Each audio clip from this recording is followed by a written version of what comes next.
Hello everyone. Today we will do sum number 4th of exercise 3.8. See the statement of sum number 4th. Given that under root 2 is equal to 1.414, under root 3 की value है, under root 5, under root 7. इसमें हमें ये सारी values दी हैं and calculate evaluate each of the following this. तो इसमें हमने इसका स्क्वायर रूट फाइंड करना है 144/7 का. Okay, let's see. तो यहाँ पे फ्रैक्शन में है, इसका स्क्वायर रूट फाइंड करना है. पहले भी फ्रैक्शन वाले सम से तो उसमें हम उसको जहाँ डिवाइड करके उसका स्क्वायर रूट फाइंड करते थे, लेकिन जैसे अभी इसमें अंडर 2 अंडर 3 की वैल्यू दी है उसको यूज़ करना है हमने. तो उसके लिए हमने क्या करना है, ऊपर वाले का और नीचे वाले का स्क्वायर रूट फाइंड करना है. अब जैसे अगर हम इसको ऑब्ज़र्व करें 144 ये जाता है 12 पे, 12 ज़ा 144 एंड जो 7 है वो उसका स्क्वायर रूट नहीं है, वो परफेक्ट स्क्वायर नहीं है. ठीक है, 7. तो इसीलिए हम क्या करेंगे, डिनोमिनेटर में ये जो जैसे इसकी प्रॉपर वैल्यू नहीं है तो इसका स्क्वायर रूट प्रॉपर नहीं आएगा. है हमारे पास स्क्वायर रूट, लेकिन जैसे 2 डेसिमल प्लेसेस हैं, 3 डेसिमल प्लेसेस हैं, लेकिन वो टर्मिनेट नहीं होता है. तो इसीलिए हम क्या करेंगे, इसको रैशनलाइज़ करेंगे. रैशनलाइज मीन्स जैसे अगर डिनोमिनेटर में जो भी टर्म दी हुई है उसी के साथ हमने इधर मल्टीप्लाई करना, उसी के साथ डिवाइड. एक तरह से कट हो जाता है, लेकिन इसको सॉल्व करने के लिए ऐसे करेंगे, रैशनलाइज़ करेंगे. 7 जैसे डिनोमिनेटर में 7 से ऊपर मल्टीप्लाई, नीचे उसी से डिवाइड. अब 144 जो है उसके फैक्टर बनाएंगे. अगर डायरेक्ट पता है तो डायरेक्ट 12 सा 144 इंटू 7 और नीचे भी आ जाएगा 7 इंटू 7. ओके, तो अब जैसे इनके पेयर्स बन गए हैं, 12 इसमें से 12 आ गया और नीचे में से 7 आ गया इसका स्क्वायर रूट. एंड जो एक सिंगल 7 है वो एज इट इज़ ही रहेगा 7.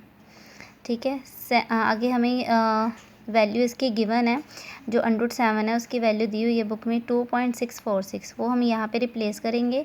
After that multiply this term and we get 31.752 divided by 7. Now divide this term. तो अब इसको जब डिवाइड किया एंड वी गेट 4.536. हो सकता है आगे भी कुछ आ जाए, हमने 2-3 डेसिमल प्लेसेस तक ही लेना है. ये प्रॉपर वैल्यू नहीं होती, इसीलिए यहाँ पे भी ये प्रॉपर नहीं जाएगा. ठीक है, ओके. तो यहाँ पे अगर आपने 2 डेसिमल प्लेस करना है, 3 या 4, वो आप पे डिपेंड करता है. ओके, सम नंबर आगे 5th. 4th का सेकेंड पार्ट आप लोगों ने खुद करना है. And 5th given that this and this, इसमें भी सारी वैल्यूज़ दी हैं. And find the square root of the following, ये भी सिमिलर ही है 196/75. ओके, तो जैसे यहाँ पे भी है 196 जो है वो 14 के टेबल पे जाता है. ठीक है, और 75 जो है वो परफेक्ट स्क्वायर नहीं है.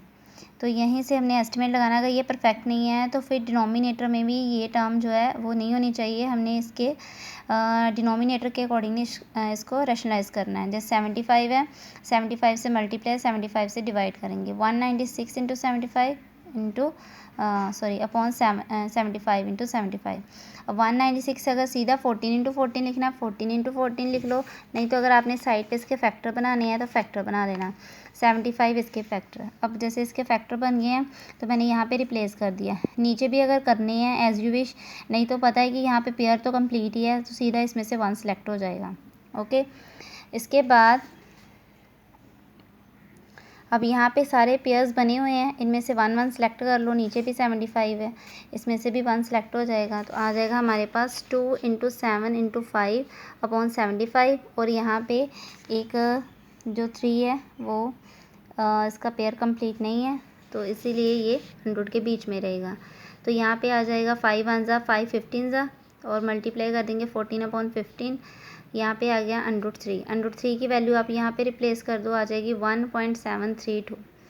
ठीक है, और फिर इसको इसके साथ मल्टीप्लाई करेंगे. मल्टीप्लाई करके जो भी आएगा उसको 15 से डिवाइड कर देंगे. ओके, नेक्स्ट है इसका थर्ड पार्ट है 150/7. यहाँ पे भी 7 जो है परफेक्ट स्क्वायर नहीं है, तो फिर हम इसको रैशनलाइज़ करेंगे. क्योंकि अगर कोई परफेक्ट स्क्वायर नहीं होता तो हमने डिनोमिनेटर में वो टर्म ख़त्म करनी होती है, क्योंकि उससे जो कैलकुलेशन करनी है वो हमारे लिए टिपिकल हो जाती है। इसीलिए हम क्या करते हैं, इसको रैशनलाइज़ करते हैं ताकि अंडर रूट वाली टर्म जो है वो ऊपर चली जाए, जैसे ये डेसिमल वाली है। तो अगर यही नीचे आ जाए, इसका मतलब ये नहीं है कि यहाँ पे जैसे हमने वैल्यू रिप्लेस किया और ये परफेक्ट है, इसके आगे भी टर्म है, लेकिन हमने 2-3 डेसिमल प्लेसेस तक इसको सॉल्व किया होता है। इसलिए ऐसी टर्म जो है फिर हमने डिनोमिनेटर में नहीं लेनी है, ठीक है। इसलिए हम यहाँ पे रैशनलाइज़ का मेथड यूज़ करते हैं। रैशनलाइज़ करके हम इसको जो परफेक्ट नहीं है वो ऊपर ऐसे चली जाती है रैशनलाइज़ के थ्रू।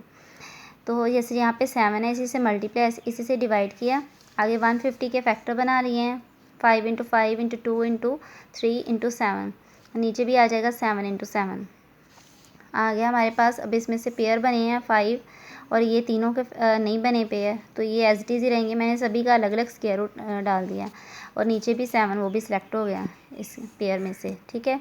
अब यहाँ पे √2, √3, √7 इन तीनों की वैल्यू रिप्लेस कर दी है, ठीक है।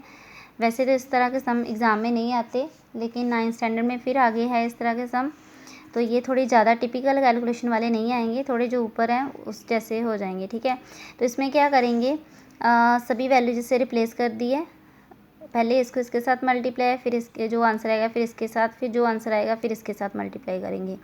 मल्टीप्लाई करके हमारे पास नियर अबाउट ऐसे आ गया और डिवाइडेड बाय 7 है, तो फिर इस पूरी टर्म को हमने 7 से डिवाइड कर देना है, ठीक है। तो फिर लास्ट में इसको राउंड ऑफ कर देना और 7 के अकॉर्डिंगली अगर यहाँ पे 7 है इसमें 1 ऐड कर दिया तो ये आंसर आ गया, ठीक है।